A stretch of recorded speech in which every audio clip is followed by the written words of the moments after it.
Là, vous allez me dire, ouais, mais les gens n'en veulent plus des V8, ils n'en veulent plus des transmissions manuelles. Je pense que c'est pas le cas. Si on regarde les ventes du mois d'août de chez Ford, à comparer de l'année d'avant, les ventes ont augmenté de 55% aux États-Unis. C'est un méga bond. C'est sûr et certain que la compétition n'est plus là. Ils commencent à avoir le monopole dans ce niche-là de V8 manuel, muscle car, mais...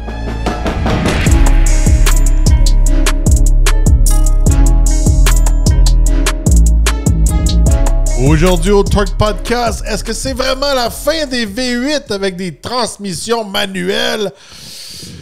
Oh, un sujet qui me porte à cœur. Moi qui est amateur de V8, amateur de transmission manuelle, j'en parle souvent, la disparition des transmissions manuelles, la disparition des V8, puis... Il y en a qui disent « Faut que tu acceptes le futur, c'est comme ça que ça fonctionne, on n'en veut plus de transmission manuelle, on n'en veut plus des gros V8 qui polluent. » Aujourd'hui, je vous parle des deux seuls modèles qui restent à vendre sur le marché. La Ford Mustang, qui est bien sûr V8 manuel, et le Cadillac CT5V Blackwing sont les deux derniers modèles avec une transmission manuelle combinée avec un V8. On va se dire de plus en plus, ça vient dehors, les manuels. Puis je vais être franc avec vous aussi. Là, souvent, quand j'essaie une version manuelle d'un véhicule qui n'est pas V8, là, 4 cylindres, 6 cylindres, peu importe, souvent, la transmission manuelle est quand même pas super le fun à changer de vitesse. C'est vraiment une version cheap d'une transmission, puis il n'y a pas eu vraiment de développement dedans, puis d'attention aux détails. C'est pas le cas quand on conduit un Mustang ou un Cadillac CT5V Blackwing. Je vous cacherai pas, là, je suis un grand fan de ces deux modèles-là. C'est dans mes modèles préférés. Si je vivrais pas au Canada et j'aurais besoin d'un véhicule qui est plus 4 saisons, ça serait dans les premiers véhicules que j'achèterais, c'est sûr et certain. Même, j'ai déjà eu une Mustang moi-même dans le passé. C'est des véhicules, surtout que quand on les équipe un peu plus, c'est sûr et certain que le Blackwing est bien équipé de base, mais quand on conduit un Mustang Dark Horse, ça vient avec une transmission qui est améliorée. En fait, chez Mustang, chez Ford, on a deux transmissions manuelles. Une Getrag puis une Tremec. En plus, on a le Rev Match qui vient donner encore plus de satisfaction quand on conduit le véhicule. C'est tout des choses qui rendent l'expérience très agréable, surtout avec la sonorité du V8, tout ça.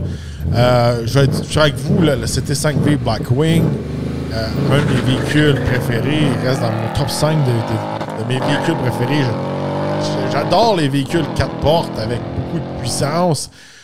Surtout avec une transmission manuelle.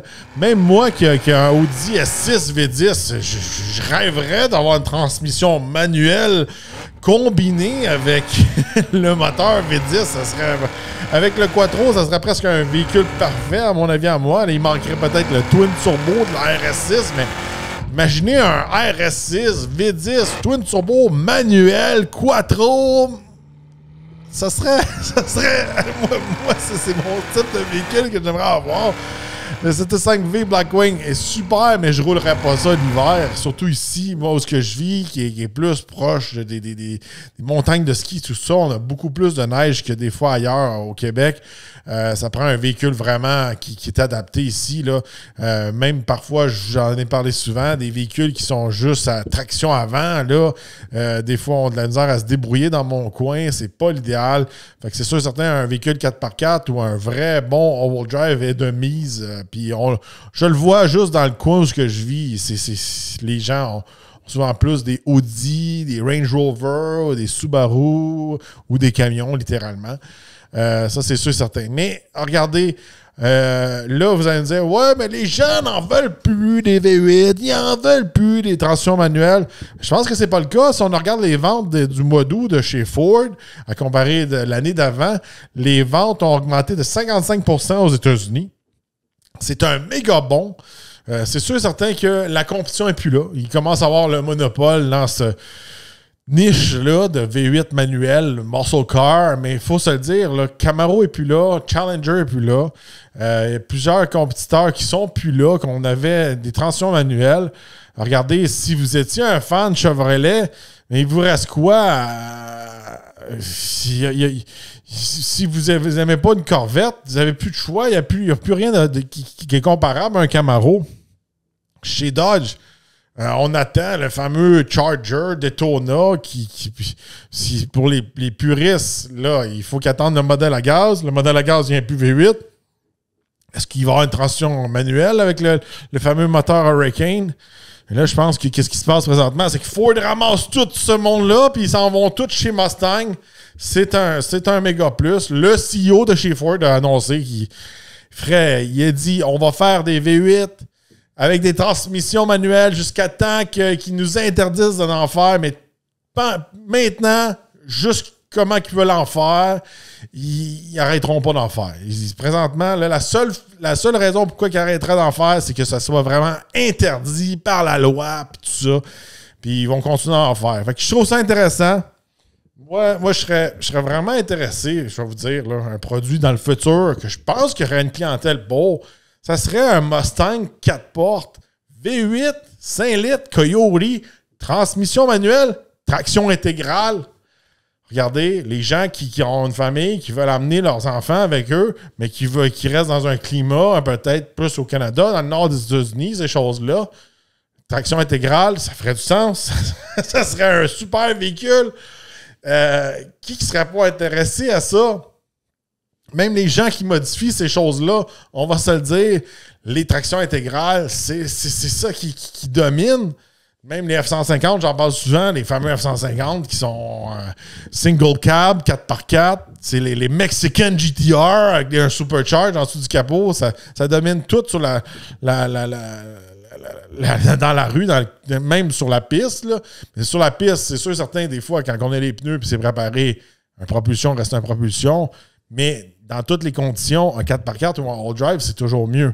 Fait que moi, je souhaite dans les airs comme ça, je fais un vœu, avoir vraiment un modèle V8 manuel all-wheel drive. Ça, il n'y en a pas. Il n'y en a pas. Même si on va voir les Allemands, oui, de plus en plus Audi, puis les Mercedes, tout ça, on va peut-être revenir avec les V8, ces choses-là, mais ils n'en font pas avec des transmissions manuelles. Ils restent avec les transmissions automatiques, ces choses-là. Ils se perdent quelque chose. Je ne sais pas si c'est vraiment une question des ventes ou si c'est une question d'investissement ou c'est une question aussi que ça ne marche plus avec tous les systèmes qu'ils essaient d'implanter, les systèmes de sécurité, les systèmes d'autopilote, les ci, les ça.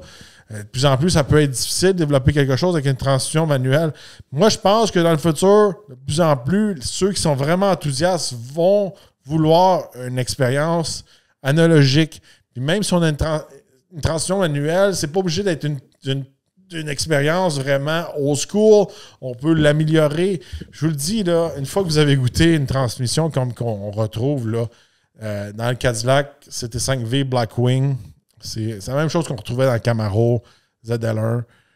La précision de cette transmission-là avec le Rev Match GM.